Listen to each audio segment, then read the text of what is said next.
Jesus was asked, "Teacher, what must I do to inherit eternal life?" And Jesus in turn asked his own question, "What is written in the law?"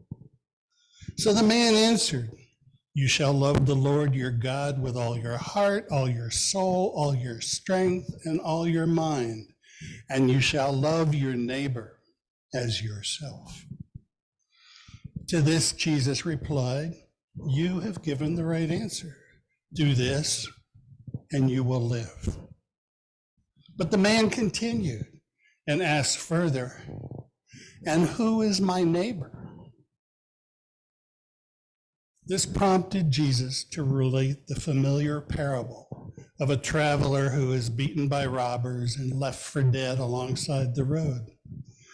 A priest and a Levite, both well-respected men, each passed by the injured man, leaving him on the roadside, doing nothing. Then a Samaritan, who was a poorly regarded outsider, stopped, pitied the man, tended to his wounds, took him to shelter, and paid for his care. Jesus then asked of his questioner, "Which of these three do you think was a neighbor to the man who fell into the hands of the robbers?" And the questioner replied, "The one who showed him mercy."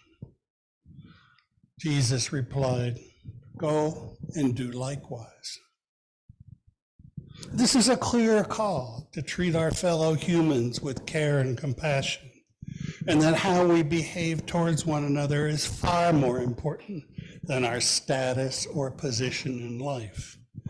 This message is one that we continue here in our church, as when we state every week that love is the spirit of this church and service its law.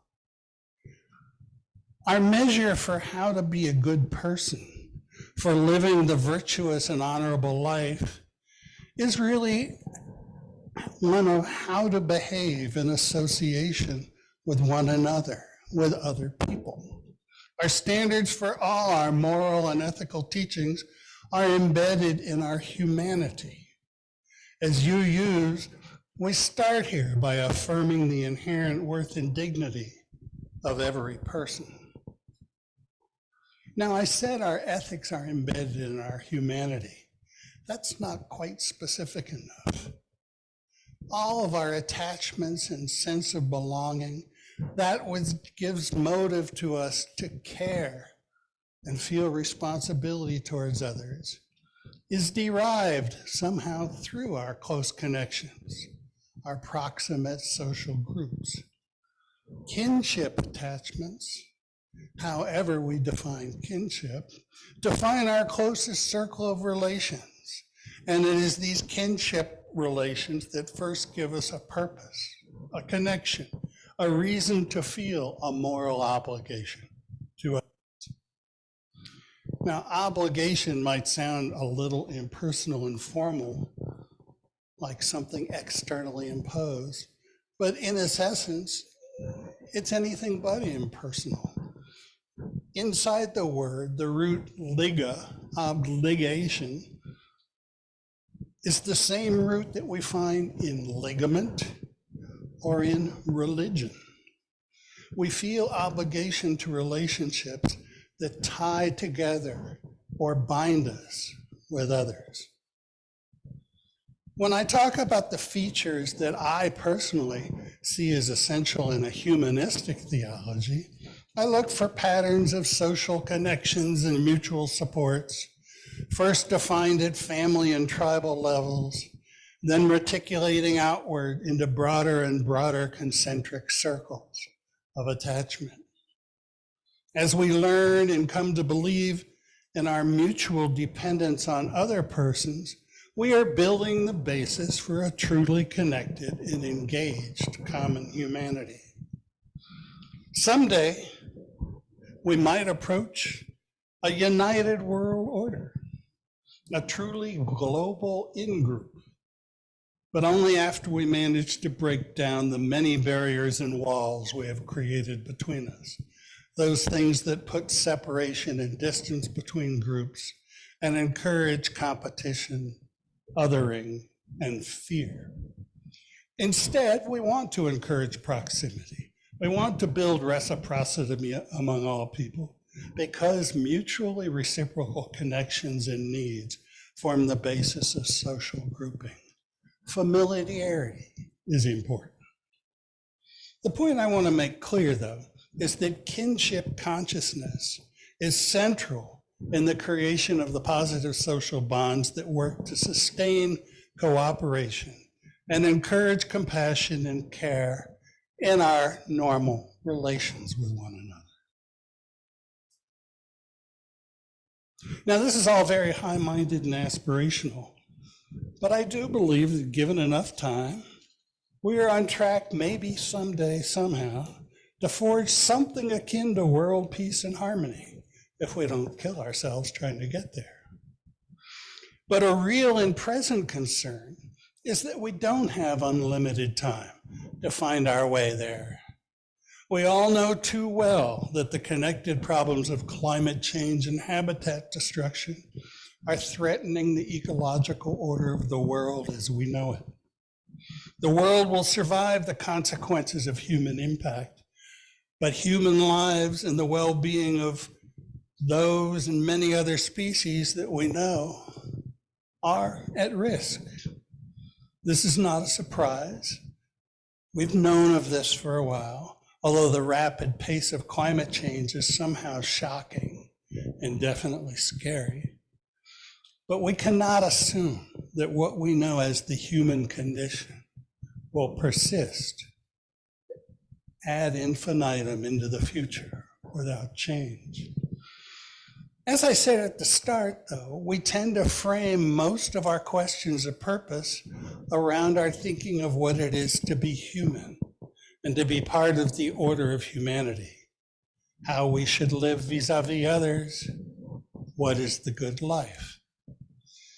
Now we learn that we need to open our attention to other aspects of existence on this planet, to things we have known but maybe not given much heed. To start, I will name our 7th UU principle, which is respect for the interdependent web of all existence of which we are a part. This is a wonderful realization on the part of UUs that was made over 40 years ago, I believe. A relationship, when you consider this, though, respect for the interdependent web of all existence is a really tall order, and it's not very well explained.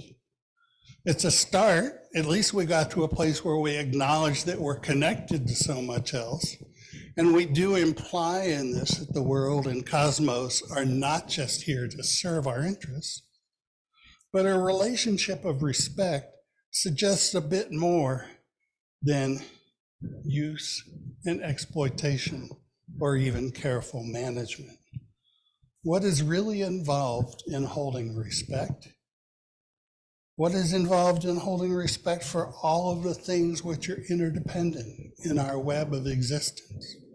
And how can respecting things help us? We share this planet with so many other living entities, beings including animals and plants, both the really big and obvious ones, as well as the tiny microscopic ones.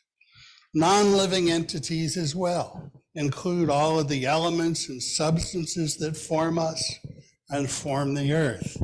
The air and water that nourish us, the clay and stardust that form us, the sunlight that warms. And other entities abound visibly and resonate in our lives. Think, for starters, of oceans, rivers, mountains, landscapes, vistas, what we see out our window. Most of us hold deep emotional connection to the natural world and the things that make it tick. Some of us feel a spiritual essence in nature, an energy and a life force that connects its parts. We find meaning in nature and in its human interpreters. Recall Henry David Thoreau, Mary Oliver, Annie Dillard, just to name a few. Some of us become naturalists, learning to identify species of animals and plants. We assess the physical landscape and meander through the woods and prairies. All of this is good, lovely, to be encouraged, but it doesn't really begin to answer the question, how should we relate to our fellow earthlings, those that are animate as well as those that are not? Because we are learning that our lives truly depend on the quality of relationship between us, between everything. The water we drink, the air we breathe, the food we eat, the food we become. All of this and so much more are part of the tangle of life on earth. It's essential that we know we can't just coexist, but that we must become engaged in relationship with all aspects of life on earth, with all of the things involved. We can learn much from the peoples and traditions that until recently we considered inferior, primitive, and unholy. Indigenous peoples everywhere lived in close balance with the natural world and developed elaborate and nuanced ways of understanding and knowing natural conditions and forces. Where we rejected animism as primitive, we now can see that many of the understandings framed in animistic terms carry wisdom and learning into the daily practices of the people that use them in their lore. It is far more natural to be careful with plant and animal resources if you think of them as your acquaintances and friends. Robin Wall Kimmerer, whose book I read from and will do so again, is an academic botanist and dedicated spiritual member of the Potawatomi Nation. Her book, Braiding Sweetgrass, is a beautiful tribute to her ability to straddle both worlds gracefully. She describes how the indigenous perspective serves to transform engagement with the living world. Just as one example, she contrasts a grammar of animacy that is embedded in the Potawatomi language to our conventional English, which strictly calls things by names, nouns, and objectifying pronouns. We refer to something, a rock or a tree or anything else, universally as it, which is distancing and makes it so much easier to see that thing as of less value, to see it as a consumable resource with no other meaning or value. She proposes that we change English by adding a new pronoun, ki, K-I, almost kin, but not quite, for other than human entities. But the real point is that to the Potawatomi and most indigenous peoples, natural objects are known. They're respected outright and considered to be in relation to humanity. There is emotion in the known and intentional relationship to what is wild. We can learn not just from indigenous peoples, but from observations throughout the years by poets, artists, mystics, naturalists, earth-based religion practitioners, and writers that have probed closely into nature. Both spirituality and science are valid interpreters of the forces at work on our planet. Probably the most common new way to talk about our relationship to other things in the world carries the concept of kinship from its strictly human place into the ecological. This conveys the importance of interdependence through mutual relationship, which is really where kinship comes from. If we learn to see and feel kinship with other parts of our natural world, we are encouraged to see the other animals, the plants, the rivers, the oceans, the mineral deposits, the mountains, and the landscapes as something of inherent value. The fact of kinship is supported by knowing that everything, in one way or another, is pretty much made of the same stuff. And by naming everything as our kin, we are encouraged to think more carefully about how we engage with the earth, what we use for food, how we utilize resources, and how we manage engagements. Finding and knowing kin relations with all that is not an easy concept. We have yet to really learn how to feel kinship towards all persons, much less to all animals, plants, and inert objects. But we must hold that becoming kin is a process, a consciousness-raising proposition that really is of utmost importance to our own future. We're accustomed to viewing humans as the top of the pyramid of life and relegating all other forms to roles subservient to our needs. We have not been a humble species on this planet. We've grown to know our superiority and believe in our primacy because we've been able to do so. But now that's just catching up to us, and we are about to feel the consequences through a very negative feedback loop.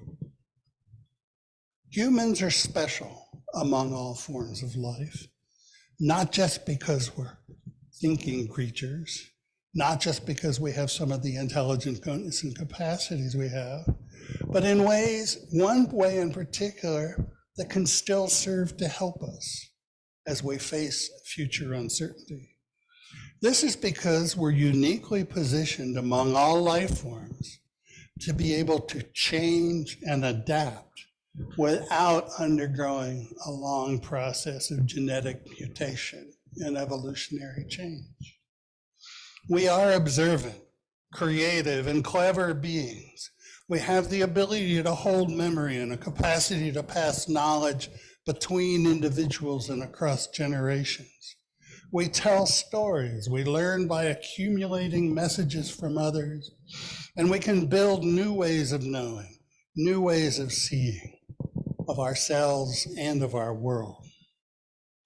So we must do more than just respect the interdependent web of all existence. We need to realize that we are fully enmeshed with everything else, that we are in relation with all other natural entities, and thus should consider ourselves related to all earthly beings.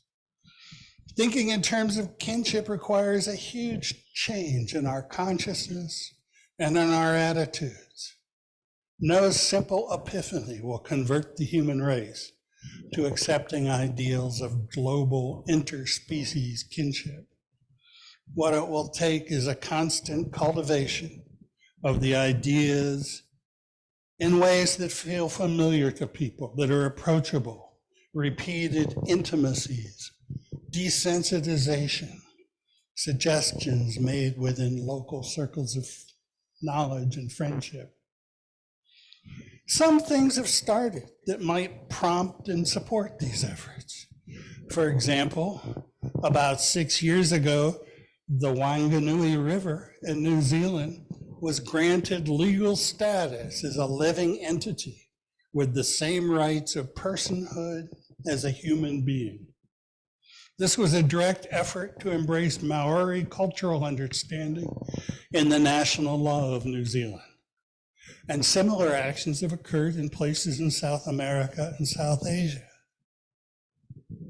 Those are nice little markers. They're saying something that we didn't think possible not long ago. But the overarching question that faces us is what is needed to sustain humanity and all of life on Earth. It's clear that change will happen. I believe it will happen in a much better way if we choose to be aware of the other forces in the natural order and try to learn how to live in harmonious balance with our imperiled planet. If we view the earth and its other occupants solely as our birthright, then we and others will suffer greatly and possibly be condemned. I believe that our sense of moral obligation, the wellspring of all ethics and morality, arises from feelings of kinship. So until we learn to believe in our relatedness to all life and nature, I fear that we will continue to privilege persons and short-term comforts over paying attention to the ecological demands of the crisis facing us. But as we know, humans are built to pay attention to the world around us, to each other. It's what we do. And now it's time for us to activate this innate skill of attentiveness. It's time to accept and embrace our connection to the natural. It's time to reach out to our newly identified kin and connect with the interest of all the world. It's time to love our planet. It's time to show love to all exist and coexist on earth with us. Let it be so. Now I invite you to stand, if you're able and in such a mood, to join us in singing hymn number 1.